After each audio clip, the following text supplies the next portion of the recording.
அனைவருக்கும் வணக்கம். சிம்ம ராசிக்காரர்களுக்கு உலகின் எந்த மூலையில் கதறி கதறி அழுதாலும் டிசம்பர் 1 முதல் டிசம்பர் மாதம் முழுவதும் இது நடந்தே தீரும். அலட்சியம் வேண்டாம் என்று சொல்லக்கூடிய வகையில் சிம்ம ராசிக்காரர்களுக்கு எந்தெந்த நிகழ்வுகள் அமைந்துள்ளன என்பதை ஆராய்ந்து பார்க்கும் போது சிம்ம ராசிக்காரர்களுக்கு பெருவாரியான கிரகநிலைகளின் அமைப்பு சாதகமற்ற சூழலை உருவாக்குவதால் இந்த தருணத்தில் உலகின் எந்த மூலையில் இருந்து கதறி கதறி அழுதாலும் சில நிகழ்வுகளை தவிர்க்க முடியாது சூழல் அதீதமாக உருவாகிறது. ஆனால் அதே வேளையில் நல்ல சந்தர்ப்பங்களை உருவாக்கி கொடுக்கக்கூடிய தருணமாகவும் எவையெல்லாம் அமைய போகின்றன என்பதை ஆராய்ந்து பார்க்கும் போது நிச்சயமாக சிம்ம ராசிக்காரர்களுக்கு கண்டச்சனியாக ஆட்சி பலம் பெற்றிருக்கக்கூடிய சனியின் அமைப்பு மிக பெரிய அளவில் சாதகமற்ற அமைப்பாக பார்க்கப்படுகிறது. அது மட்டுமல்லாது நிழல் கிரகம் பாம்பு கிரகம் என்று சொல்லக்கூடிய ராகு அஷ்டமத்தில் இருப்பதும் மிகவும் சாதகமற்ற சூழலை உருவாக்குகிறது. தனஸ்தானத்தில் கேது இருப்பதும் சாதகமற்ற ஒரு அமைப்பாக தான் நிச்சயமாக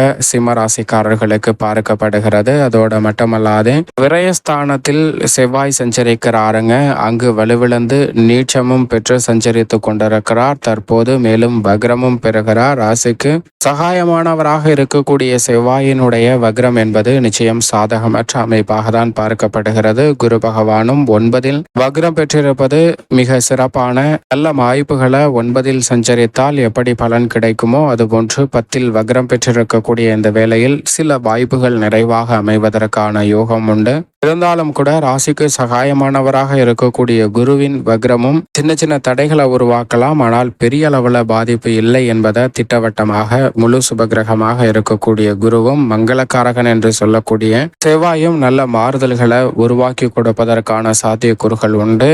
சந்திரன் 12 இடங்களிலும் வலம் வர போகிறார். ஜென்மம் அஷ்டமம் போன்ற இடங்களில் சஞ்சரிக்கும் போது மட்டும் அதிக கவனம் நிச்சயமாக தேவை. மற்றவர்களுடன் தேவையற்ற வாக்குவாதங்களில் ஈடுபடுவதை நிச்சயமாக சிம்ம ராசிக்காரர்கள் தவிர்த்து விட வேண்டும். வீண் விரய வாக்குவாதங்களால் சில எதிர்பாராத மன வருத்தமும் தேவையற்ற அதீத விரய செலவுகளை சந்திப்பதற்கான சூழலும் உருவாகலாம் என்பதை மங்களக்காரகரான செவ்வாய் தெளிவாக உறுதிப்படுத்துகிறார். அது மட்டுமல்லாது சனி கண்டச்சனியாகவும் அஷ்டம ராகுவாகவும் இருப்பதால் அதிக கவனம் நிதானமும் மிக முக்கியமாக தேவை. ஆனால் அதே வேளையில் சாதகமற்ற சூழ்நிலையிலிருந்து சாதகமான அமைப்பிற்கு ராசியின் அதிபதியான சூரியன் மாறுகிறார். சுகஸ்தானத்திலிருந்து பஞ்சமஸ்தானத்திற்குள் இந்த மாதத்தின் பிற்பகுதியில் நுழைகிறார். அதே போன்று வித்யாகாரகரான புதனும் நல்ல முன்னேற்ற வாய்ப்புகளை நிறைவாக அள்ளி கொடுக்கக்கூடிய அமைப்பில் ராசியின் அதிபதியான சூரியனுடன் இணைந்து பயணிக்கிறாருங்க.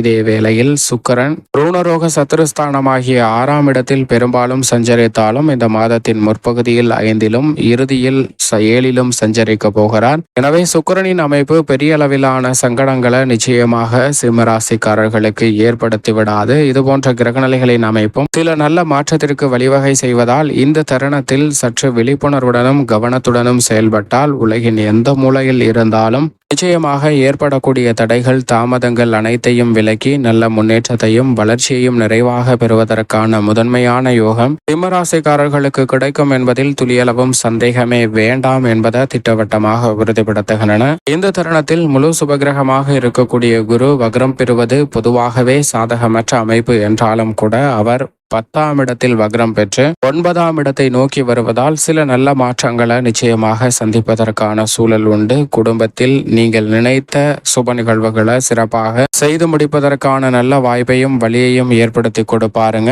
குடும்ப வருமானம் உயரக்கூடிய வகையில் பல நல்ல வாய்ப்புகள் மிகவும் சிறப்பாக அமைவதற்கான சாத்தியக்கூறுகள் உண்டு என்பதை கர்மத்தில் வக்ரம் பெற்றிருக்கக்கூடிய குரு திட்டவட்டமாக உறுதிப்படுத்துகிறார். எனவே எதிர்பார்ப்பதை காட்டிலும் சில நல்ல வாய்ப்புகள் உலகின் எந்த மூலையில் இருந்தாலும் மகிழ்ச்சியும் முன்னேற்றத்தையும் பெறக்கூடிய வகையில் சந்தர்ப்பம் அமைவதற்கான சாத்தியக்கூறுகள் உண்டு. ஆனால் அதே வேளையில் கண்டச்சனியாக சனி மிக வலுவாக 7ல் வீற்றிருக்கிறாருங்க. சனி எதிர்பார்ப்புகளை சீர்குலைய செய்யக்கூடிய வகையில் சில பாதிப்புகளை ஏற்படுத்துவதற்கான வாய்ப்பு நிச்சயமாக உண்டு. ஏனென்றால் அணைய போகிற விளக்கு பிரகாசமாக எரியும் என்று சொல்லக்கூடிய வகையில் கண்டச்சனியின் இறுதி காலகட்டம் என்பதால் எதிர்பாராத பல தடைகள் வருவதற்கான சாத்தியக்கூறுகள் உண்டு. எனவே தொழில்துறை வியாபாரத்துறையில் அதீத கவனத்துடனும் விழிப்புணர்வுடனும் மற்ற ராசிக்காரர்களை விட சற்று கூடுதலாகவே சிம்ம ராசிக்காரர்கள் இந்த தருணத்தில் செயல்பட்டாக வேண்டும். அது மட்டுமல்லாது ராகுவும் அஷ்டமத்தில் வீற்றிருக்கிறார். கேதுவும் குடும்பஸ்தான ஸ்தானமாகிய 2ல் இருக்கிறாருங்க.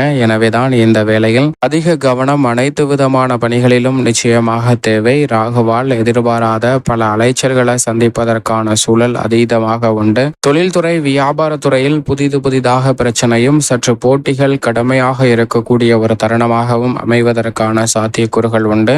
எனவே உலகின் எந்த மூலையில் இருந்தாலும் தொழில், உத்தியோகம், வியாபார ரீதியான பணிகளில் எதிர்கொள்ள வேண்டிய சில மறைமுக நேர்முக பிரச்சனைகளை கதறி அழுதாலும் தவிர்க்க முடியாத சூழல்தான் உள்ளது. எனவே அதற்கு ஏற்றவாறு நன்கு திட்டமிட்டு திறன்பட செயல்படுத்துவதற்கான முயற்சியில் ஈடுபடுங்க. நீங்கள் எதிர்பார்ப்பதை காட்டிலும் நல்ல முன்னேற்ற வாய்ப்புகள் நிச்சயமாக உங்களை தேடி வருவதற்கான சாத்தியக்கூறுகள் நிறைவாக அமையும் என்பதில் சந்தேகமே இல்லை என்பதை திட்டவட்டமாக உறுதிப்படுத்துகின்றன.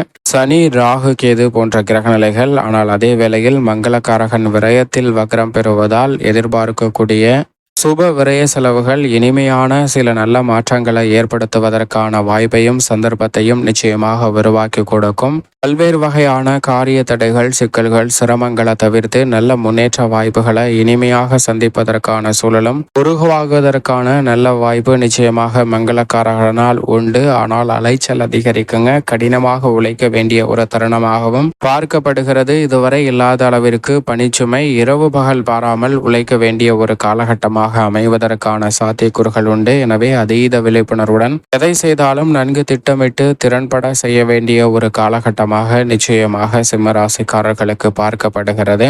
ராசியின் அதிபதியான சூரியனுடன் இணைந்து புதன் முற்பகுதியில் சுகஸ்தானத்தை வலு சேர்க்கிறார். பிற்பகுதியில் பஞ்சமஸ்தானத்திற்குள் மாறுகிறாருங்க. எனவே உடல்நல ஆரோக்கிய தொல்லைகளில் நல்ல மாற்றம் நிச்சயம் நிறைவாக கிடைக்கும். எதிர்பார்ப்பதை காட்டிலும் புதிய வாய்ப்புகளும் வருமானத்தை உயர்த்தி கொள்ளக்கூடிய வகையில் புதிய சந்தர்ப்பங்களும் உண்டு. அலைச்சல் சிரமங்களை தவிர்த்து நல்ல முன்னேற்ற வாய்ப்புகளை நிறைவாக பெறக்கூடிய வகையில் இந்த தருணமானது பல வாய்ப்புகளை உங்களுக்கு ஏற்படுத்தி கொடுப்பதோடு மட்டுமல்லாது பல்வேறு வகையான சிக்கல்களையும் சிரமங்களையும் தவிர்த்து நல்ல முன்னேற்றங்களை உருவாக்கி கொடுப்பதற்கான யோகத்தை நிச்சயமாக கொடுக்கும் என்பதிலும் சந்தேகமில்லை. அது மட்டுமல்லாது பஞ்சமஸ்தானத்திலும் இந்த மாதத்தின் இறுதியில் சப்தமஸ்தானத்திலும் வலம் வரக்கூடிய சுக்கிரன் பெரும்பாலும் 6ல் மறைகிறாருங்க. சுக்கிரன் 6ல் இருப்பது சிம்ம ராசிக்காரர்களுக்கு மறைமுக தொல்லைகள், அது மட்டுமல்லாது அலைச்சல், சிரமம் போன்றவை பெரிய அளவில் கட்டுக்குள் வந்து நல்ல மாற்றத்தை சந்திப்பதற்கான சூழலும் நிச்சயமாக உருவாகக்கூடிய ஒரு தருணமாக பார்க்கப்படுகிறது. குறிப்பாக அரசியல் மற்றும் கலைத்துறை சார்ந்த பணிகளில் எதிர்பார்ப்பதை காட்டிலும் நல்ல முன்னேற்ற வாய்ப்புகளை சிறப்பாகவும் செம்மையாகவும் சந்திப்பதற்கான நல்ல யோகம் நிறைந்த ஒரு தருணமாக அமைந்துள்ளது என்பதை தெளிவாகவும் துல்லியமாகவும் திட்டவட்டமாகவும் உறுதிப்படுத்துகின்றன. எனவே பெரிய அளவிலான சிக்கல்கள், சிரமங்கள் மறைக்கப்பட்டு நல்ல முன்னேற்ற வாய்ப்புகளும் கிடைப்பதற்கான சாத்தியக்கூறுகள் உண்டு. மேலும் இந்த தருணத்தை உலகின் எந்த மூலையில் இருந்தாலும் கதறி அழுதாலும் தவிர்க்க முடியாத சில சிரமங்களை தவிர்த்து நன்மை நிறைவாக பெற வேண்டும் என்றால் நிச்சயமாக சிம்மராசிக்காரர்கள் வாரத்தில் ஏதேனும் ஒரு நாள் விரதம் இருந்து அருகாமையில் உள்ள நவகிரக சன்னதி சென்று தீபம் ஏற்றி வழிபாடு செய்யுங்கள். தடைகள் அகன்று தங்களுடைய வாழ்வில் இனிமையும் சிறப்பும் மிகவும் அற்புதமாக கிடைப்பதற்கான நல்ல யோகம் நிறைவாக உங்களுக்கு கிடைக்கும் என்பதில் சந்தேகமே இல்லை.